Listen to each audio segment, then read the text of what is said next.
𝐇𝐞𝐫𝐞 family, you are all doing well. I am really proud of you all, and I'm very, very happy with the crowd I am seeing here today. Gives me energy to even do more exploit in the coming weeks. Biafra will shake the world in 2 weeks' time. Go and mark my word. Hello family, I want you to listen to what 𝐒𝐮𝐻𝐫𝐞 Ekpa has to say to all Biafrans. Please, I want you to pay attention, listen to everything that is going to say. This is an address, an open broadcast to the Biafrans. Please pay attention, watch the video, and please make sure you subscribe to the channel, like the video, share to all social media platforms, and I'll be back after this video. Pay attention to him and listen to him. 𝐇𝐞𝐫𝐞 family, you are all doing well. I am really proud of you all, and I'm very, very happy with the crowd I am seeing here today. Gives me energy to even do more exploit in the coming weeks. The promise I'm promising you is that we are going to shake the world. Biafra will shake the world in 2 weeks' time. Listen to that statement again. We are going to shake the world. Biafra will shake the world in 2 weeks' time. Go and mark my word. You know, there are some things that moves me. This crowd I have seen today in the United Kingdom have moved me mightily, and I will make you proud in the coming weeks. Even before we go to the Finland Convention, Biafra will be breaking ground. And I want you to understand that there are many things going on behind the scene for the recognition of Biafra as an independent state. We are fighting this war, which by the special grace of God has come to favor us.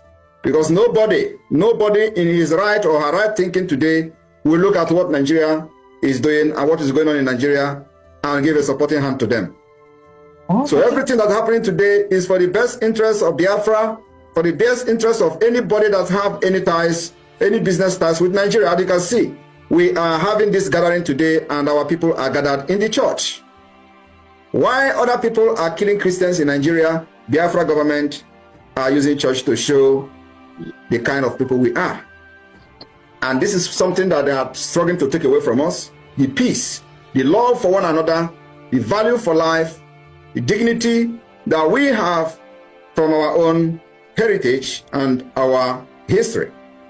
They are doing everything to take this particular peace, joy from us.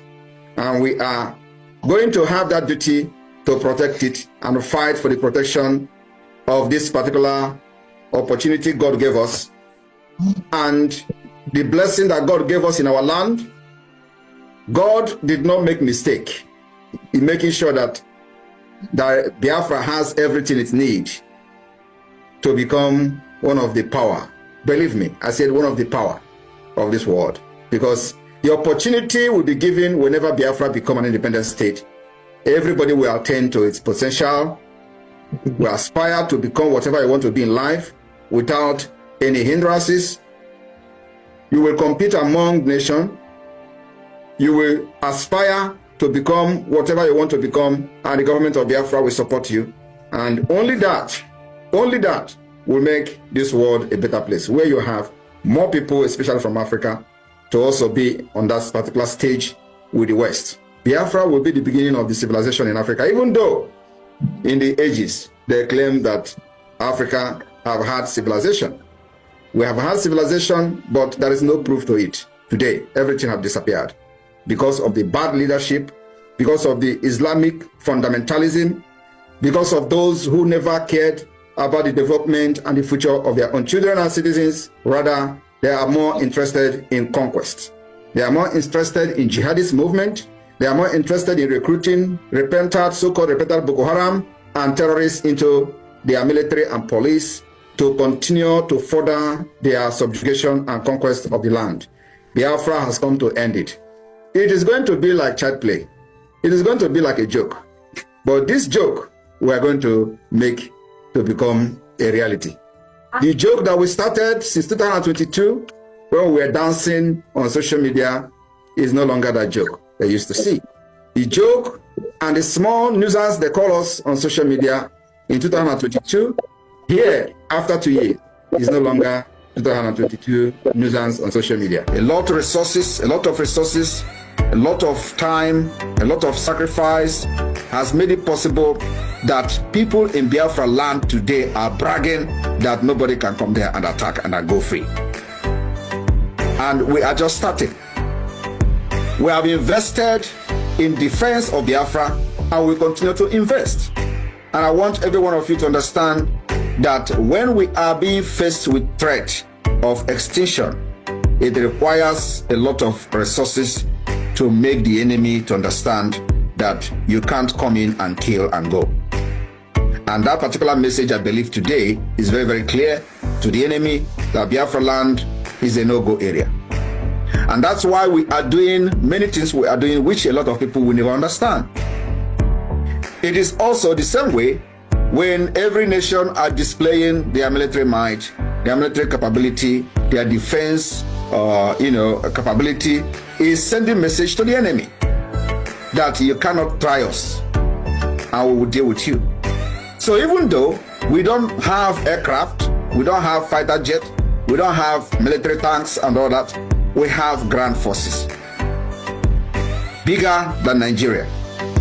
We also have men who are more brave, more trained, even more experienced than those Nigeria terrorist army. And I don't need to be saying it because the result is there. So we are also sending messages to those who have been attacking other indigenous people in Nigeria, killing them in masses. 2 days ago, we were watching how they were running from Plateau State, from the community that hosts one of the university there, and people were massacred. And everybody was watching, and what they do, and they have been doing for ages, is to video and be shouting and posting on social media. There is no help. Nobody comes to defend them.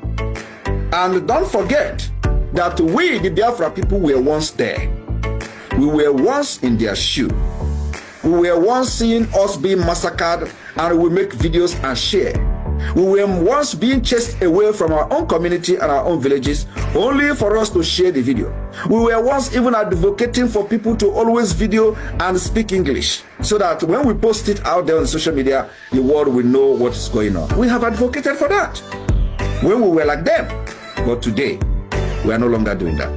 Today, when the criminals and the terrorists come to kill, we have what it takes to defend ourselves. And if they succeed in inflicting any pain to us, we are also in the position to share or not to share, because the capability to defend our land is there. And to those who have sabotaged the Biafra Defense Forces in their different villages, most of them have also paid the price of the sabotage, because when the enemy comes, before we will go there, they may have inflicted a number of degrees of damages in their community. And so many of them have repented and have realized their mistake. So there is no sabotage. But knowing our people, who they are, and because of what Nigeria have inflicted in their brains, it is never going to end. The sabotage is something that we are going to face till the restoration of Biafra. And that's why when the sabotage comes, I am not very bothered, because it is part of the struggle. It is not just because of Biafra, it is the sabotage is everywhere. There are countries that are sabotaging their own country today. So it is something that have to do with humans, and we can't eradicate it completely. But the good news is that when Biafra become an independent state, we have the solution. We have what it takes to end every sabotage, to make every single person become patriotic citizen. Through government policies, through inclusive governance, through equality, progress, equity, and justice. Nobody will have any reason to go against or feel neglected by the government, like what we see in Nigeria today. The neglect, the marginalization, the inequality is too much. These particular nuisance have terminated, have metamorphosed to government in exile, and have metamorphosed to liaison offices all over the world, including the United Kingdom, of which you are gathered today. I am very, very proud of UK, believe me. And this is where everything started, in the United Kingdom, and the presence of the Biafra liaison will also continue to go stronger and stronger in the United Kingdom. We are not making anybody our enemy. United Kingdom is not our enemy. The only thing is that they have seized the opportunity that God has given to us to excel, to also be like a human being like them. And if you'll be, I can see you. Good to see you in that hall.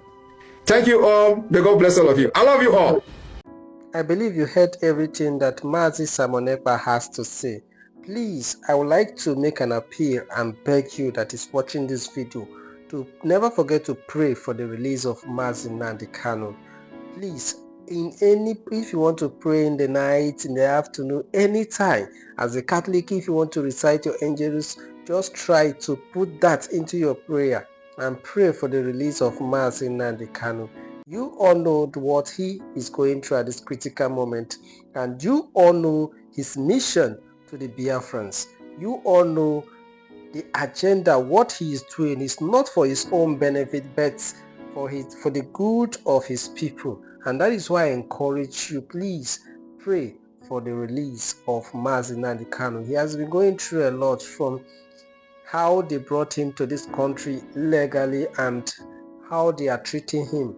If they can release all these Boko Haram and let them go and integrated into the society, they use the taxpayer money to, how they said it, rehabilitate them and allow them to go scot-free. And why are they keeping him? That is why I always encourage you. Nothing is too difficult for God to do. In your prayer, God will touch the heart of the federal government and say, oh, let him go. Nothing is too difficult for God to do. And if you listen to what Simon Ekpa said, he said a lot. He said in 2 weeks' time, this is what is going to happen. And I don't know the particular thing he's talking about. But for me, if it is something that concerns war, let it not happen. Because that is not what we pray for. And that is not the intention of the Biafrans. Nothing like war should happen again. That is just the truth about it.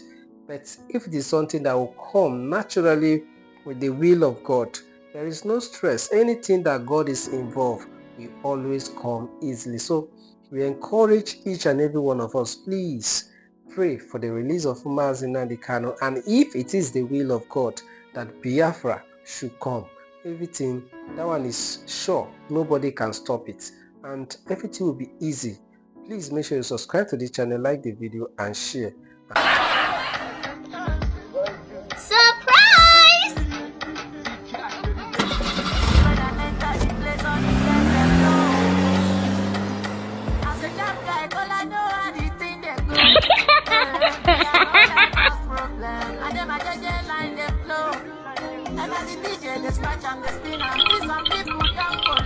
Also reported that Simon Ekpa is now with his family. So I don't know how true the report is, but that's what I heard, that is now with his family. Precisely, maybe today or tomorrow, you're going to go back to Twitter and start tweeting again. I wouldn't know how true the report is, but that is what we saw in the Twitter. So I'm going to check his Twitter handle. Also, they say hopefully today or tomorrow. Now I imagine that Simon Ekpa will start tweeting again. Glory be to God is coming from you now, not from a Biafran evangelist any longer. Because whenever I speak, you don't take my word. And today is coming from you. There was never a time they arrest Simon Ekpa. I still stand on my word. Did I invite him? Yes. Over what? Over the allegation leveled against him, false allegation. He was invited by the police, good and fine. But was he detained? No. Was he imprisoned? No. Glory be to God that you are speaking now, that today, excuse me, that today is working with his family. Thank God you are the one saying it.